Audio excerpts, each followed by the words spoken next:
Impact leadership. What does it mean? To wake up each day knowing your work, your effort, and passion is being transformed into creating change that makes a difference in your business, organization, your community, and your own life experience. And it can be hard to stay on track when at times the winds, they do not blow in your direction. Have you been there? I know I have. But you persevere.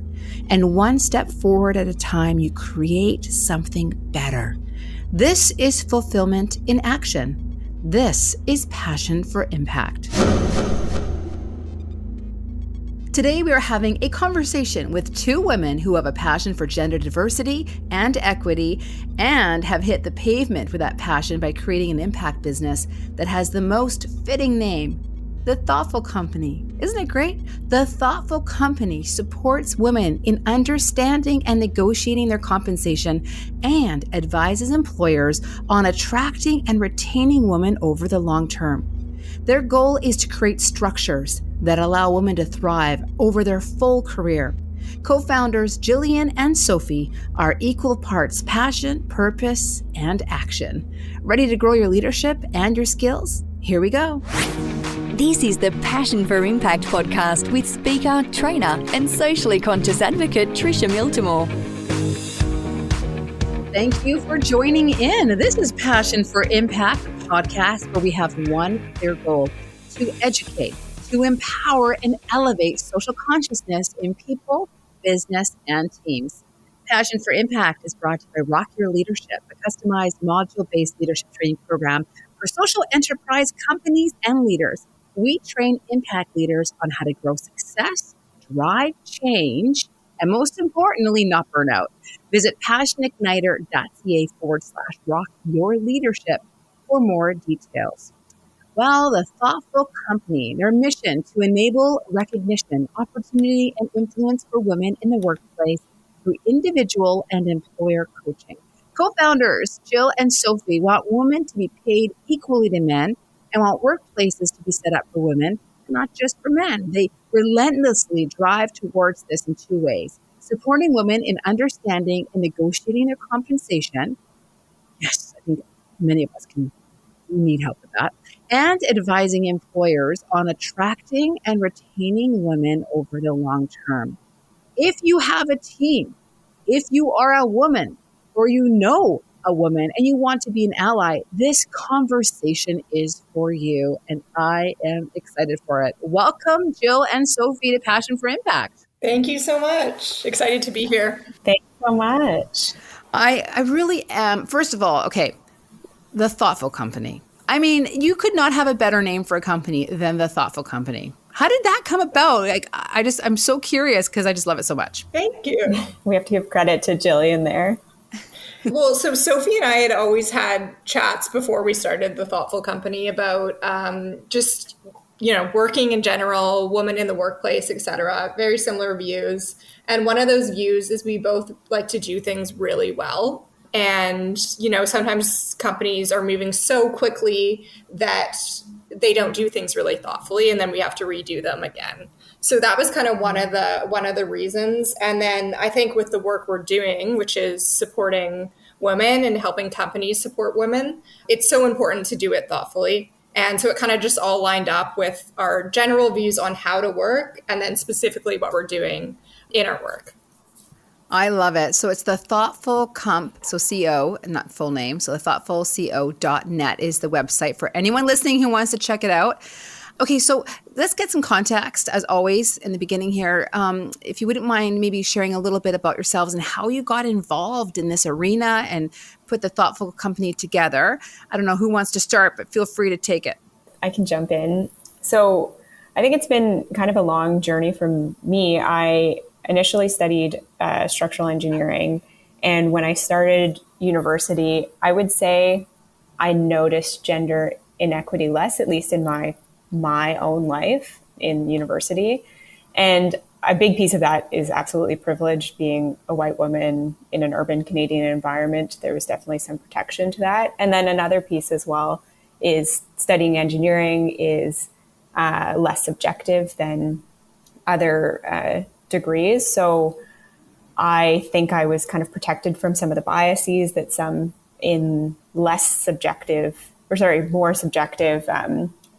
other disciplines might have got more from their professors. And so it wasn't until I graduated that, I would do well on tests and everything was so kind of factual and you got it right or you got it wrong. And then I enter the workplace and I did start to notice more of those inequities for women in the workplace. And a lot of it is kind of small challenges, things like I would notice my male colleagues having an easier time making professional connections with clients because they didn't have sort of some of that awkwardness that I might have if I was asking someone to say, grab a drink after a meeting and catch up, some of those social challenges. And so there was a lot of different things like that. And also being young and soft-spoken, I think sometimes that aggravated sort of that inequity that I was seeing. And so I launched with a few colleagues a nonprofit organization called Women in Consulting Engineering, WCE. And so that is a nonprofit organization that has monthly events for women to connect with other women working in consulting engineering. And I co-chaired on that for 3 years. And as I stepped down from that role and did the first pass on to the new directors, I was kind of feeling so much excitement for this group that had grown, but also seeing how many other industries there were beyond engineering that needed this kind of support and to build that community, and how many women were listening in and looking for that support. And so I wanted to kind of bring that broader. And that's when Jill and I, like she already mentioned, we'd kind of chatted about, our mutual passion for studying gender equity in the workplace for a long time. And the Thoughtful Co just kind of snowballed from there on how can we better equip women to be successful in the workplace, equip companies to support and retain them, and then equip individuals to negotiate their compensation more effectively and help be a contributor in closing that gender pay gap. Wow, that's an inspiring journey. Thank you, Sophie. How about you, Jill? How did you become a part of all of this? Yeah, I started off my career in Toronto and started off doing executive compensation consulting. So essentially what that means is working with board of directors to help them figure out how to pay their top executives, which is a lot of base salary and bonus, but also long-term equity programs and how to set up things that make sense for shareholders.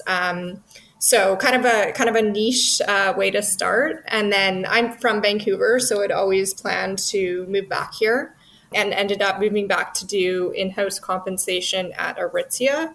And then most recently was at Lululemon after that, where I led the global executive compensation team and global equity compensation team. So really been very focused on exec compensation my whole career, and ended up leaving Lululemon, I think maybe now 7 months ago, which is crazy. Sophie and I didn't really intentionally think about starting this company. It kind of started off, honestly, as a blog.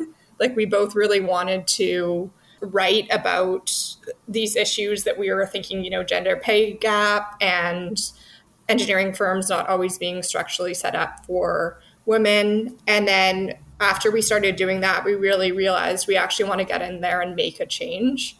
And I kind of had this light bulb moment. I could use my niche skill set in a way that I was really passionate about by helping women negotiate their compensation. And a lot of it is really just helping them understand how compensation works, how salaries are set, how equity compensation works, which can be really complex, when you can negotiate, which is there's many instances you can, and a lot of people don't. And then leveraging Sophie's skills from working with engineering firms and how to set up companies structurally that work better for women. So how to attract them, retain them, promote them, and actually start getting women to leadership levels. So it was very organic. We didn't kind of sit down one day and we're like, we're starting a consulting firm. It was more, we're starting a blog, and then let's do this, and then let's do that. And yeah, it's really grown, and really happy with where it's at right now. Wow, very good. Like that's amazing. You're starting off with a blog and then it grows into what it has. And what I really admire about your approach is that it's not just getting women to ask for what they want and need, but truly helping companies to create the structure so they can access it. And that's to me so inspiring. Let's talk about the women's side for just a little bit. I know people listening are like, okay, tell me how do I get the raise? How do I negotiate for more? What do you see as the biggest challenges to women negotiating for what their value and what they want and need? And I guess let's start with the challenges, then we go to the tips after that. What do you see as the challenges? I think from my perspective, overall, the two biggest ones I see, and it's definitely different for every person, but overarching would be understanding. And I think I've just been lucky that I've grown up being inside compensation teams within companies. So I know how everything works. And I feel like I've learned through coaching so many people over the past few months that it really is a black box and how decisions are made and how bonus programs work and how equity works and all that kind of stuff. So just equipping women with the knowledge, they feel so much more powerful in asking for it. And I think that's quite, so many women don't want to ask for something unless they fully understand it. So that's been one big barrier that I've loved. Just the education piece can be so powerful. And then I think the second piece is like we just talk ourselves out of it. And so many of my clients know in their gut that they should be asking for more, but they talk themselves out of it.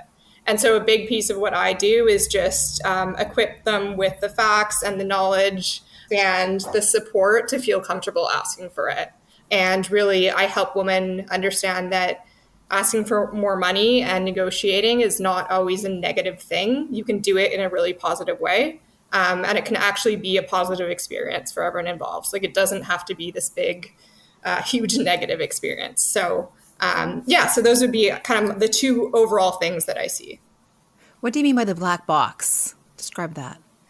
Just no one knows how compensation decisions are made and like how bonus programs and equity structures work. So, for example, something that I see quite a bit is when you leave a company and say you have a bonus program that pays out in the next few months, or you have an equity grant that vests in the next few months, you can ask your next employer to cover some of that. And that's something that I thought people would know, but so many people don't even think about that or understand that that's something you can negotiate for.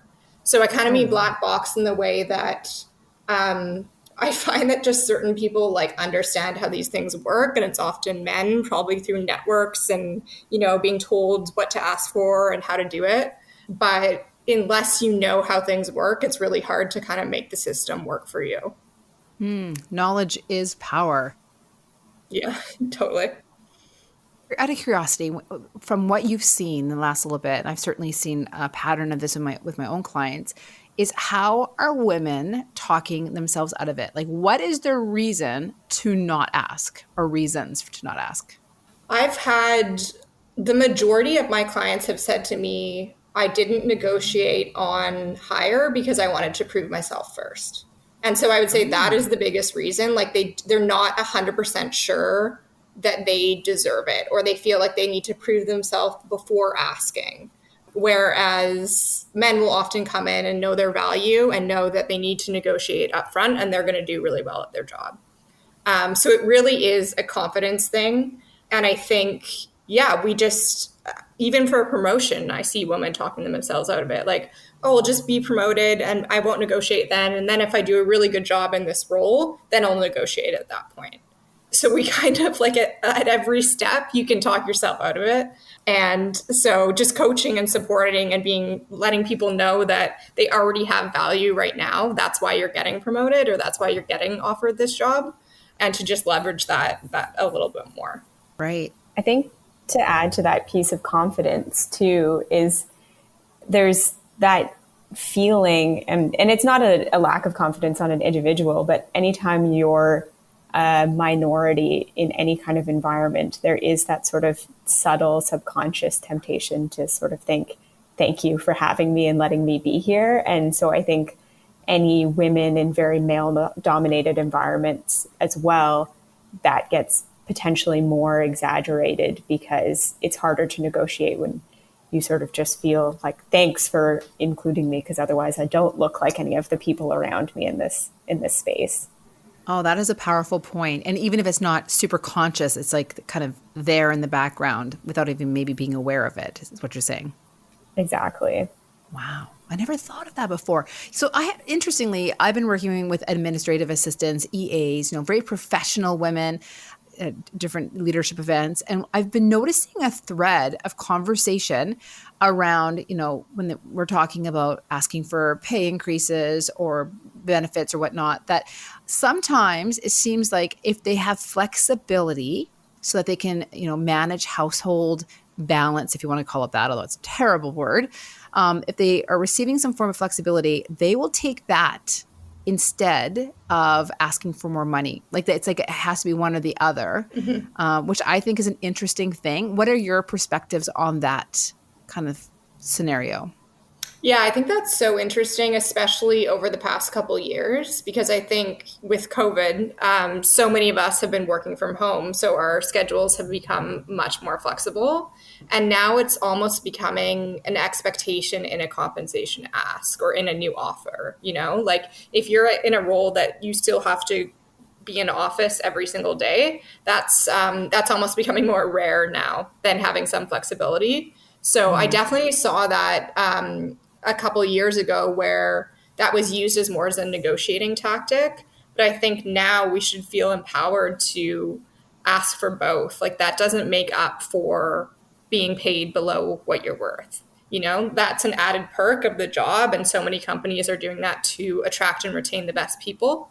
But don't take flexibility and don't not ask for a bonus because of that, or ask for a little bit more base salary. So I do think they should be held really separately. And we know, like, most often women are the ones asking for these flexibility and those work schedules so they can make it work for their families. And so if you're not asking for money as well, that's going to perpetuate the wealth gap again. Yeah. And you know what? Someone listening right now needed to hear that they can ask for both. Yeah, 100%. So I think that's important. That's a really important point. So we have, you provide the tools and the mindsets and some of the, most importantly, the information for women to feel empowered in their negotiation skills and, advancing. Any tips for women who are listening to be able to take, immediate action towards, improving their situation and moving towards their goals? Yeah, I think overall, my biggest thing is follow your gut, and your gut knows when you should ask for more compensation. And so don't talk yourself out of that. And then prep. I think we often go into a conversation sometimes thinking we're going to negotiate and then don't end up doing it because nerves or it can be an intense conversation that we're avoiding. If you prep and practice and have a little speech that you're going to say, you can do it, and you will do it in such an amazing way. And I think so many of us don't spend the time to really invest in ourselves and take the time to practice these things and do them well, and instead are just working really hard for our companies. So taking the time to really to prep and do your research and feel really good about your ask, then it doesn't have to be a super negative thing. And then again, I think starting the conversation with negotiating and compensation, the first time you do it is the hardest. After that, it always gets easier. Overall, it's a part of your manager's job, whether that's your current manager or a hiring manager. So, it's in their job description. It's part of what they do. So the first time is going to be the hardest, but after that, I promise it gets easier. Okay, that's good to know, because it is very scary, I think, especially that first time. If you wouldn't mind sharing some tips for someone who's simply asking for more pay, because that's kind of I don't know if that's simple, but in my mind, it seems simpler than asking for all these other things or other benefits or negotiating equity, whatnot. So if it's that kind of conversation, like what tips, how do you start it? Like, would you walk in the room and be like, hey, I need to talk to you about something? I know I'm going really basic here, but what are your tips for asking? Yeah, I think that's a great question, and so my overall tip is start off positive, and start it off in a way where you're explaining that you love your role. If this is true, don't make up things that aren't true, but you love your role. You've enjoyed working at the company. You really want to stay there long term, if that's true. And because of that, you just wanted to bring up compensation so you can be totally open and transparent about where you're at. And so it's really like starting off positive, why you're bringing this up, and is because you want to stay at the company, right? Like you're not, if you wanted to leave, you would leave. You want to bring up compensation so you can make more money and stay there. So being positive, and framing it in a way that's almost beneficial to your manager. So why you're bringing it up, it's really so you can be open and transparent so they know where you're at. Because I guarantee you, your manager would rather know than not know and have you leave because of compensation. Right. So it's for everyone's benefit that you have this transparency in what you're seeking and what you would like. Yeah, definitely. Okay, so that's on the woman's side. Some great tips there for kind of, stepping into your power in many ways. Just before I kind of switch over to on the side of the structures and the company and leaders, is there any resources that you suggest for women to be able to access this kind of information? And of course, working with you guys is one option. Maybe your blog or other resources you think would be great, or books? Yeah, so we do have a blog on the website where I have one article that's kind of talking about overall top 10 tips for negotiating compensation, which is a great resource. And then if you do have equity compensation, so things like stock options or RSUs, we have some explainers on those as well. So great resources there. And I would also say leverage your networks and the women around you. I think we're now in a place where people are starting to talk about compensation and it's becoming less taboo. So leverage mentors, leverage women around you, and support those below you in these types of conversations. Oh, that's so important, right? Find a mentor and be the mentee side. Both sides, I think, are just so gratifying and helpful for everyone involved. Okay, great. So check out the blog, get in there, do some reading, be empowered, get your information so that you are that much more fueled with all the, I guess, the mindsets and the details. And of course, I think the biggest thing we're taking away from all of this is ask for what you want, and get out there and ask for it. Okay, Sophie, I love that you but your field is like designing high-rise structures. Is that right? Like actual high rises? That's so cool. Anyways, I can't draw a thing. I can't even think in those terms. So I bow to you and your skill set. But what I also love is that not only can you do that, but you also are all about, with this company, all about creating structures in the organizations to help women access and be able to take on those leadership roles and those opportunities. So I want to know more about that, because that whole process of helping organizations. And when you say structures, what are the most common structures that companies are missing, or policies? Share a little bit about what we need to do as leaders to really help women in the workplace. Yeah, absolutely. I think it's such a front of mind topic right now. And I think we're sort of in this early stage where people are listening, people are talking, but they aren't necessarily sure how to turn those positive intentions into action and into actual change, because in many ways it's a new topic, and I think has been especially aggravated in the last couple of years, that we really need to keep women in the workplace.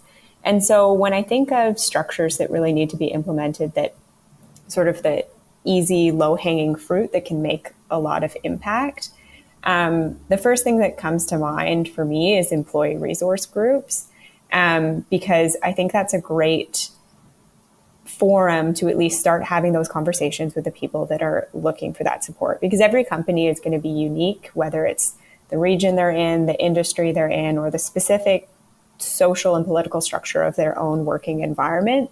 They'll have different needs for how to support their employees properly. So an employee resource group is a great tool. And within that, there's kind of two different groupings. There's the advocacy group. And so oftentimes people ask, if there's an employee resource group and it's for women, can I come if I'm not a woman?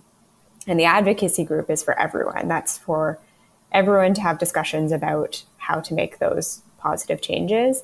And then the support group, I would say, comes after the advocacy group. And that's maybe where there's a space for just that minority group to have important conversations that they're maybe not comfortable sharing with a broader group, but then maybe those more sort of private conversations in a safe space can be brought to the advocacy group to say, okay, now how can we turn this into positive change? And so I think having an employee resource group is a really powerful tool. And then another piece I would say is making everyone part of that positive change. And I say that in terms of level of seniority, whether you're a senior leader or you're a new employee, and then also gender, because so often with companies that are lacking women, the people, and so in this case, the women who need that support are the ones really pushing to make this change, and then are often, running these organizations, or they're hosting International Women's Day events, or they're, having these meetings on how can we retain women, which is great, but they need support too, because now all of a sudden you might run the risk of burning that group out more than they already were because they're taking on this additional task. So there needs to be more people championing that process, so that you don't sort of kind of put more risk of retaining those same people. So those are the big two pieces that come to mind. And I think really as well, having it come from a leadership perspective, particularly from someone who doesn't maybe identify with that minority group, because it really shows to people that are more junior or newer to the company that this is important and this is part of being a member of this organization. Because in some ways I find, if I compare myself to my mom when she was at the same level in her career, things that she dealt with were maybe more direct, whereas things that I deal with are more subtle. And I find often men my own age might notice them less because they never worked in the environment where it was more direct and exaggerated in terms of gender inequity. And so I think sometimes it's harder to have that conversation with those individuals because they didn't really see the extreme. Whereas I often find sometimes I think people expect that it's more difficult to have those conversations with much more senior men, but I think they remember when it was more exaggerated. So I think having that kind of top-down approach really helps to show everyone we're all working towards this. This isn't just for this group that needs it. It's for all of us to help improve. Wow. Oh, some good tips there. What policies are really limiting for women that you still see in the workplace? I think one that comes to mind, this is kind of a whole topic in a whole can of worms in its own, but parental leave policy comes top of mind because still there are many companies that their policies either are exclusive to birth mothers or there is a larger top up to birth mothers. And so in that case, there's still sort of a sway in terms of a company evaluating, I'm using air quotes, risk of a woman of a certain age that they wouldn't allocate to a man of the same age because there's still a higher likelihood that that woman may choose to take leave because financially it often makes sense for families if you are able to get a longer leave as a birth mother. So that's one piece that I think comes into play. And then another issue that I often see is kind of looking for mentorship in the workplace. I mean, I have some incredible mentors that are men and have some incredible mentors that are women, but I do talk to those individuals about different things because the women we have some shared experiences that I may be able to get support from my male mentors, but not to the same degree.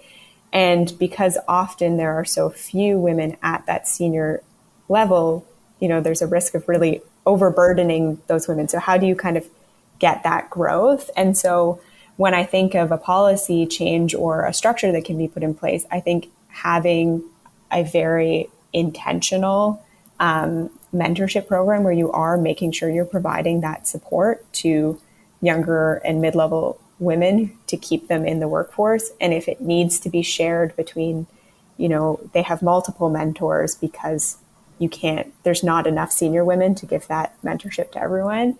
I think that's really powerful. And then also in that structure, it gives the opportunity for senior women to be mentors to younger men, which I often find in male dominated environments. Younger men never have senior women as mentors because there's so few and they're always mentoring women. So I think having a very structured and intentional mentorship or buddy program, whatever kind of works with the social structure of your workplace environment, can be really valuable to make sure that you're kind of intercepting anyone who might be thinking about leaving and an opportunity to correct anything and kind of retain those people in your workplace. Wow. There are so many good tips in there. Okay. Thank you. I feel like this could be a conversation that just goes for like 8 hours long because there's just so much, right? There's so much in there. And I feel really passionate about it, this as well. I'm a mom of 4. Most of my career has been entrepreneurial. I've seen a lot of challenges, myself in terms of being in the workplace and then, with managing all the different roles and, how things are evolving and changing. But I mean, I always feel like if there was universal daycare, childcare, there would just be such a big change and allowing or providing opportunity for women in the workplace a little more. Recently, my husband has a coworker, and my husband never got time off when I had all the kids, but in a very short amount of time, now his coworker is spending 4 weeks at home with his partner who just had a child. So I think there's changes happening, and it's interesting how I feel like a lot of the changes have been in the inside culture, obviously top down with the leadership and their policies, but it's the inside culture kind of thought processes that needed to change as well. Anyways, I'm rambling, but I just feel like, do you see that universal childcare could be a game changer as well? Or is that something that's, in my limited understanding, is something I think is important? No, I think that's a really fantastic point, because one thing that we found in our parental leave report that we just released was that it was 75% of respondents didn't have any at work sort of support services when they returned from a parental leave. So that includes daycare. It also includes pump and lactation rooms and other services as well. And that's quite a large number. And when you think how expensive daycare can be, for so many families, it is more financially viable for one parent to stop working while their children are young, because unless you make a certain threshold in your salary, it is actually more affordable to have someone stay home and to actually go down to one income, which is such a wild concept when we think of, how to make a successful society and keeping more people in the workplace. So I think having more affordable daycare is really, really important. And then it does help alleviate the burden, because there are some really, really large organizations that it's more feasible to implement potentially an on-site daycare or provide compensation or coupons for nearby daycares for their employees that are parents. But for smaller companies, it can be really difficult to do that, especially when maybe you're so small that there's only one parent in your office. So having a more universal system, I think, is a really important move to help alleviate the sort of overburden that we see as there are still more women who are the primary caregiver. Mm-hmm.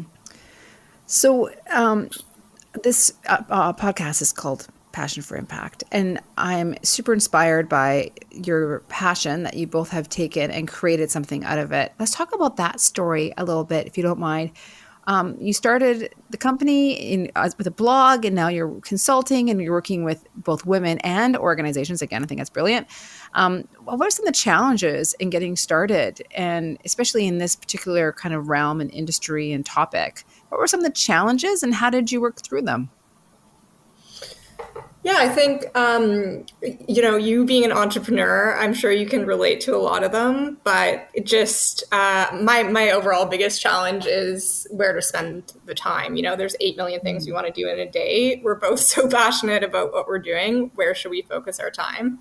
And I think we've started this company at a really great time in terms of we can openly talk about these things and it's not taboo. And I would say everyone that Sophie and I have talked to, and Sophie, hopefully the same for you, but has been supportive and really happy about what we're doing, which is awesome. So it just shows that these topics are kind of mainstream now.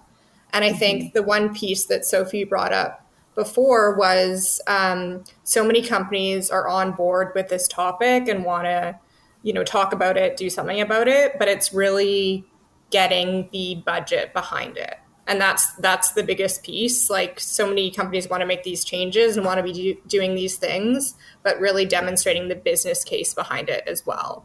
And there is an incredible business case. Companies with women in leadership roles perform better. They have higher share price performance. There's so many amazing stats that Lean In and McKinsey publish every year, which are so great to have as reference points. But I think, really actually getting companies to put the dollars behind these initiatives is one thing we're working through. And then for women themselves, I think it is just taking the time to invest in yourself. And that's kind of like the one barrier. Like, let's take the time and actually talk about your strengths and how to present yourself and how to go into a performance review in a really confident way. But that means they have to take, an hour off from doing work or supporting their kids or being a caregiver to their parents, or, it's focusing on yourself. And I think women are so supportive of so many other people in their lives that is a barrier, getting them to actually to focus on themselves. Yeah, ladies, we need to be a little selfish every now and then.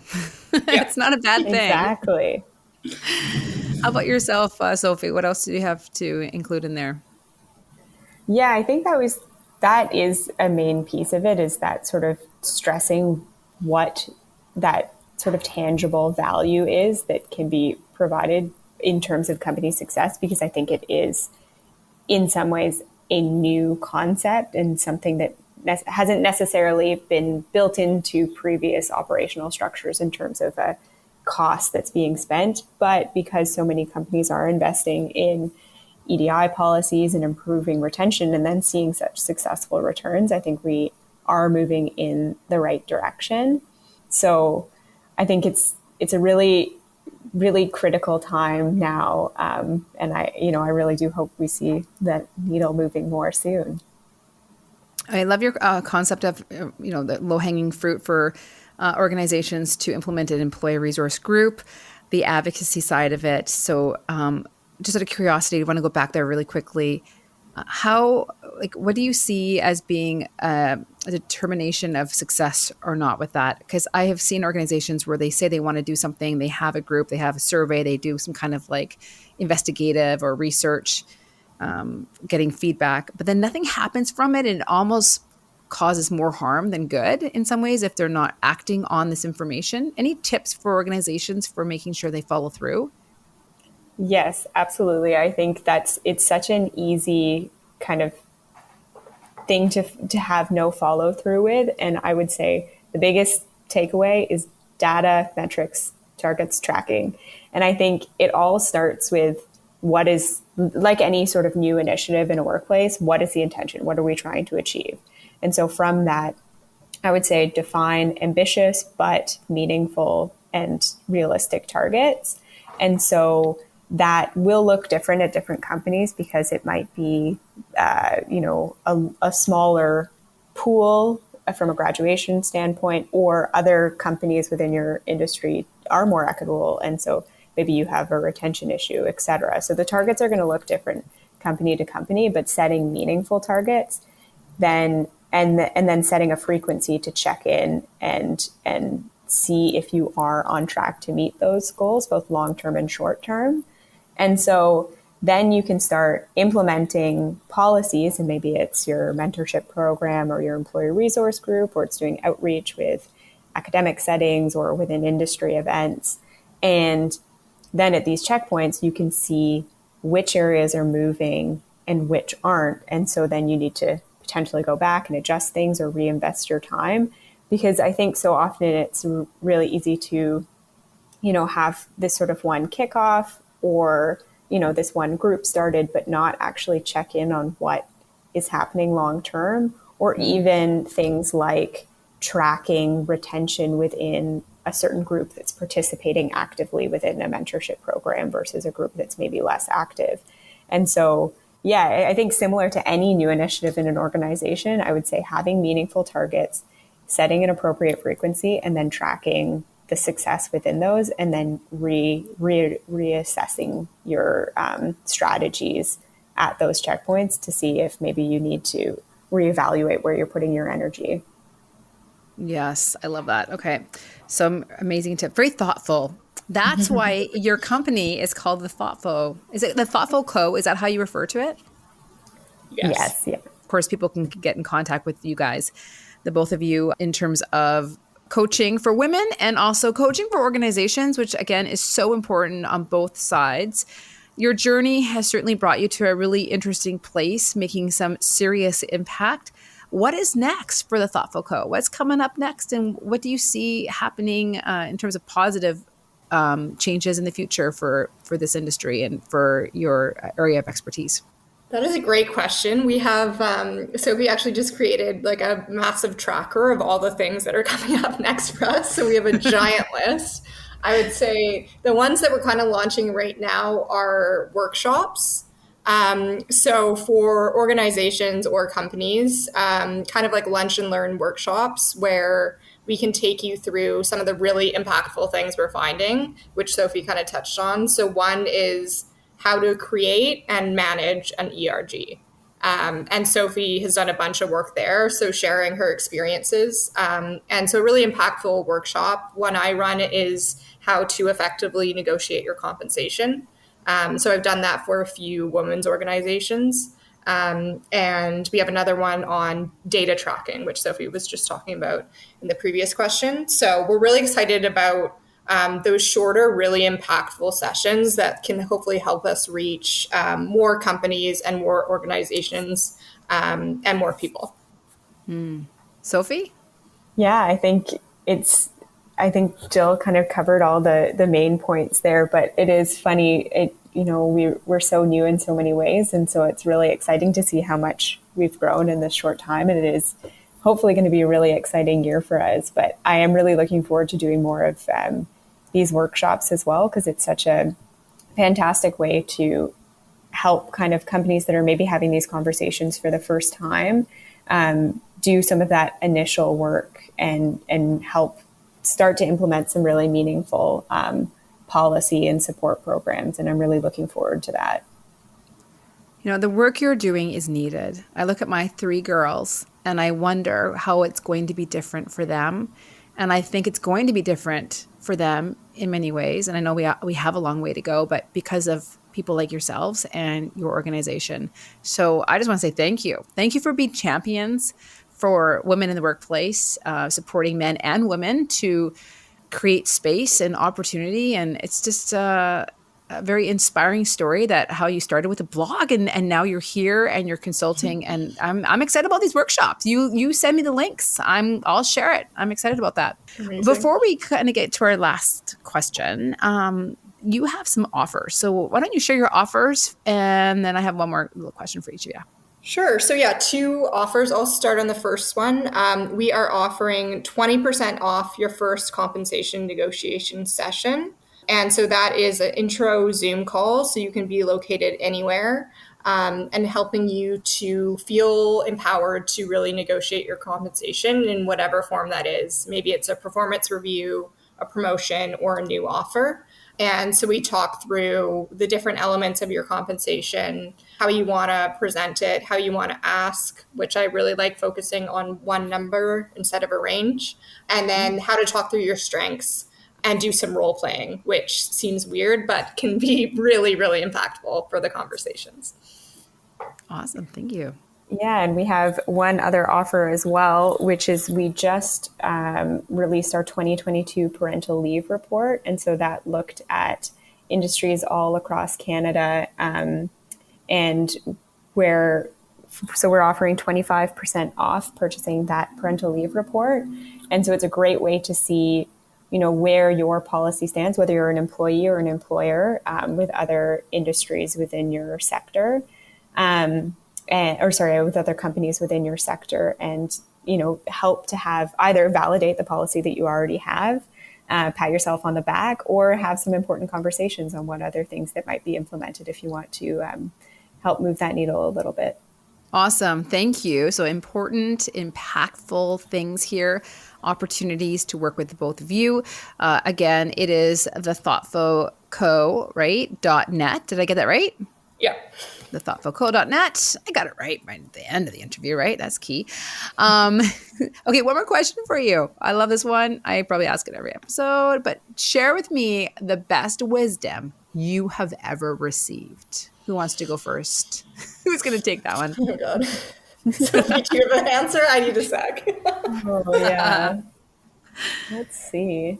It could even be a mantra that you live by or something like that. Oh, I think I have one. Oh, yeah? Okay.